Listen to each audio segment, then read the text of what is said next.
G'day everybody, Dan from Supertech Electronics, Dan the bus driver, and today we're going to remove a Subaru sound system. Tools you'll need today is a Phillips head screwdriver and a plastic spudger. Now the first bit we're going to take off is this silver bit here. Ours is loose for video purposes, but it's held in with two clips. So you'll need to unclip that, and we'll put that out of the way. That's going to expose two screws. You'll need to remove those.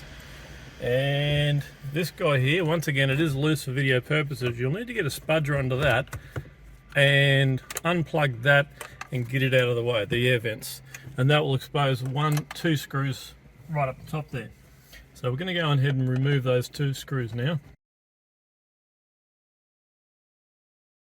Okay, now before the radio comes out, there's two screws hidden behind this guy here. It's held in with some fairly tight clips. Okay, now it's also held in with an electrical connection.